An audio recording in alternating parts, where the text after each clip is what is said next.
Agar siz ijara uyda yashasangiz, kredit olayotgan bo'lsangiz, farzandingiz nomiga hujjat rasmiylashtirayotgan bo'lsangiz, aliment, meros, ish haqi, subsidiya yoki jarima masalasi bilan duch kelgan bo'lsangiz, bu video sizga bevosita tegishli. Men bugun oddiy ko'ringan, lekin odamlarni eng ko'p qiynaydigan masalani tushuntiraman. Hujjat, ariza, shartnoma va qarorlarni o'qimasdan imzo qo'yish nimaga olib keladi va o'z haqingizni qanday himoya qilasiz? Shu ma'lumot juda muhim, chunki bitta noto'g'ri imzolar davomida pul, vaqt va asabingizni olishi mumkin. Videoni oxirigacha ko'ring. Hoziroq kanalga obuna bo'ling va like bosib qo'ying. Chunki bunday maslahatlar har bir oilaga kerak bo'ladi. Oldin ko'pchilik ishlarni og'zaki kelishuv bilan hal qilardi. Masalan, qarindoshdan qarz olindi, qo'shniga mashina sotildi, uy egasi bilan ijara kelishildi. Ish beruvchi oy oxirida beraman dedi. Odamlar bir-biriga ishonardi. Hujjat talab qilishni uyat deb bilardi. Aka-uka orasida qog'oz nima qiladi degan tushuncha kuchli edi. Lekin hozir vaziyat o'zgargan. Pul aylanmasi ko'paydi, kreditlar ko'paydi, onlayn to'lovlar ko'paydi, davlat xizmatlari elektronlashdi. Sud va majburiy ijro tizimlari ham hujjatga qaraydi. Bugun sizning gapingiz emas, qo'lingizdagi dalil muhim. Men ko'p uchratadigan holat shuki, odam o'zini haq deb biladi, lekin qo'lida isbot yo'q. Masalan, men 20 million so'm qarz berganman deydi. Lekin na tilxat bor, na bank o'tkazmasi izohi bor, na guvohning yozma ko'rsatmasi bor. Yoki men bu uyda 2 yildan beri ijarada turaman, uy egasi pulni oldi deydi. Lekin shartnoma yo'q, kvitansiya yo'q, pul berilgani haqida yozishma yo'q. Natijada odam haq bo'lishi mumkin, lekin huquqiy tomondan isbotlay olmaydi. Bugungi kunda eng katta xavf shundaki, odamlar hujjatni oxirigacha o'qimay imzo qo'yadi. Bankda kredit olayotganda foizni so'raydi, lekin penya, kechiktirilgan to'lov, sug'urta, komissiya, garov, kafil majburiyati kabi bandlarni o'qimaydi. Ishga kirayotganda maoshni so'raydi, lekin mehnat shartnomasidagi sinov muddati, ish vaqti, qo'shimcha ish haqi, javobgarlik bandlarini ko'rmaydi. Ijara shartnomasida narxni kelishadi, lekin ta'mirlash xarajati kimda? Kommunal to'lovlar kimda? Muddatdan oldin chiqib ketilsa nima bo'ladi? Depozit qaytariladimi? Bular yozilmaydi. Men birinchi navbatda shuni aytaman. Har qanday hujjatga imzo qo'yishdan oldin uning nomiga emas, mazmuniga qarang. Bu oddiy ariza, bu shunchaki formalnost. Hamma shunga imzo qo'yadi degan gaplar sizni tinchlantirmasligi kerak. Chunki ertaga nizo chiqsa, hech kim sizga u o'qimagan edi deb yordam bermaydi. Imzo qo'yilgan hujjat odatda shaxsning roziligi sifatida bog'lanadi. Masalan, siz kredit olayapsiz. Bank xodimi sizga oyga 1 million 200 ming so'mdan to'laysiz deydi. Siz umumiy summani hisoblamaysiz. Aslida 36 oy davomida to'lasangiz, jami 23 million 200 ming so'm chiqadi. Siz olgan pul 3 million bo'lsa, farq 12 million 200 ming so'm. Bunga sug'urta, SMS xizmati, kechiktirish penyasi, kartaga xizmat haqi qo'shilsa, xarajat yanada oshadi. Men kredit yomon demayapman. Kredit zarur bo'lishi mumkin. Lekin siz qancha olishingizni emas, qancha qaytarishingizni aniq bilishingiz kerak. Yana bir misol, odam do'stiga 11 million so'm qarz beradi. Bir oyda qaytaraman degan gap bo'ladi. Bir oy o'tadi, 2 oy o'tadi. Keyin qarzdor men 10 million olganman deydi. Yoki bu qarz emas, sheriklik puli edi deydi. Agar siz pulni bank orqali o'tkazib, izohiga qarz 2025 yil 20gacha qaytarish sharti bilan deb yozgan bo'lsangiz, bu kuchli dalil. Agar tilxat yozdirgan bo'lsangiz, unda qarz oluvchining ism, familiyasi, pasport ma'lumoti, summa, raqam va so'z bilan qaytarish muddati, sana va imzo bo'lsa, keyin talab qilish ancha osonlashadi. Lekin faqat naqd pul berib, hech narsa yozmagan bo'lsangiz, muammo boshlanadi. Kimlar ayniqsa ehtiyot bo'lish kerak?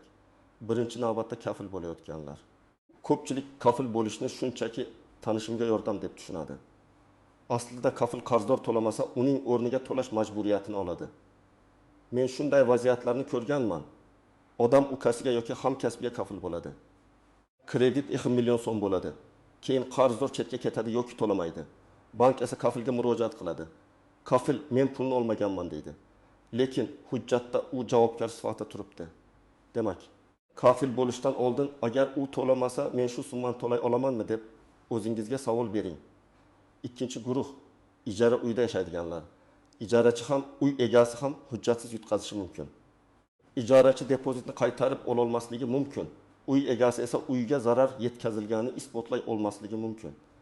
Masalan, ijara boshida xonadon suratga olinmasa, mebel, texnika, devor, pol, deraza holati ro'yxat qilinmasa. Keyin bu oldindan shunday edi degan tortishuv chiqadi. Shuning uchun shartnomaga qo'shimcha dalolatnoma qilish kerak. Televizor bor, muzlatkich bor, kir yuvish mashinasi ishlaydi. Divanda shikast yo'q, devorda dog' yo'q. Elektr hisoblagich ko'rsatkichi falon, gaz hisoblagich ko'rsatkichi falon. Bu mayda ko'rinadi, lekin nizoda juda katta ahamiyatga ega. 3-guruh ishchilar, ish beruvchi bilan yozma mehnat shartnomasi bo'lmasa, maosh, ish vaqti, ta'til, kasallik varaqasi, ishdan bo'shatish tartibi bo'yicha muammolar ko'payadi.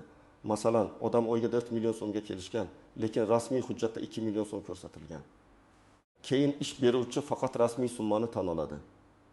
Yoki odam har kuni 10 soat ishlagan, lekin qo'shimcha ish vaqti hisobga olinmagan. Agar tabel, buyruq, yozishma, vazifa topshiriqlari, to'lovlar tarixi saqlanmasa, o'z haqini talab qilish qiyinlashadi. Kimlar haddan tashqari xavotir olmasligi kerak? Agar siz hujjatlarni tartibli yuritsangiz, to'lovlarni bank orqali qilsangiz, shartnomalarni o'qib imzo qo'ysangiz, yozishmalarni saqlasangiz, muammo bo'lsa ham uni hal qilish imkoniyatingiz yuqori bo'ladi. Huquqiy xavfsizlik degani qo'rqib yashash emas. Bu oddiy tartib nima kelishilgan bo'lsa, yozib qo'yish, nima to'langan bo'lsa, iz qoldirish, nima topshirilgan bo'lsa, dalolatnoma qilish. Endi eng ko'p e'tibordan chetda qoladigan nozik jihatlarni tushuntiraman. Birinchi nozik joy, og'zak kelishuv ba'zi holatlarda umuman yo'q hisoblanmaydi, lekin uni isbotlash qiyin. Masalan, messenjer yozishmalari, audio, guvohlar, bank o'tkazmalari yordam berishi mumkin. Lekin sud yoki boshqa organ har bir dalilni alohida baholaydi. Shuning uchun Telegramda yozgan-ku deb xotirjam bo'lmang. Yozishmada summa, muddat, taraflar va majburiyat aniq ko'rinishi kerak. O'sha pulni tashlab yuboraman, keyin beraman, hal qilamiz kabi noaniq gaplar yetarli bo'lmasligi mumkin. Ikkinchi nozik joy, qarz berganda faqat karta chekiga ishonib qolish. Bank o'tkazmasi yaxshi dalil, lekin izoh yozilmasa, qarzdor bu qarz emas, xizmat haqi edi, bu sovg'a edi, bu mahsulot uchun to'lov edi deyishi mumkin. Shuning uchun bank orqali pul yuborganda izohni to'g'ri yozing. Masalan, qarz 10 ming so'm 2025 yil butun uyingacha qaytariladi. Agar ilova izohga uzun matn kiritishga ruxsat bermasa, alohida yozishmada qarz shartlarini tasdiqlatib oling. 3-nozik joy, bo'sh qog'ozga imzo qo'yish. Men buni eng xavfli odatlardan biri deb bilaman. Keyin to'ldirib qo'yamiz. Hozir vaqt yo'q, faqat imzo kerak deyishlari mumkin. Hech qachon bo'sh varaqqa to'liq to'ldirilmagan arizaga, summasi yozilmagan tilxatga, sanasi qo'yilmagan shartnomaga imzo qo'ymang. Agar hujjatda bo'sh joylar qolgan bo'lsa, ularni chizib qo'ying yoki bo'sh joy yo'q degan qayd kiriting. Chunki keyin siz rozi bo'lmagan shartlar qo'shilishi mumkin. 4-nozik joy. Pasport yoki ID karta nusxasini hamma joyga tarqatish. Albatta, ayrim rasmiy jarayonlarda shaxsni tasdiqlovchi hujjat kerak bo'ladi. Lekin har qanday odamga pasport nusxasini yuborish xavfli. Nusxa ustiga faqat falon maqsad uchun falon sanada berildi deb yozib qo'yish foydali. Masalan, ijara shartnomasi uchun berayotgan bo'lsangiz, nusxa ustiga faqat ijara shartnomasi rasmiylashtirish uchun deb yozing. Bu suiiste'mol xavfini kamaytiradi. 5-nozik joy, yaqin qarindoshlar bilan hujjat qilmaslik. Aynan qarindoshlar o'rtasidagi nizolar ko'p hollarda eng og'ir bo'ladi. Chunki odamlar avval ishonadi, keyin dalilsiz qoladi.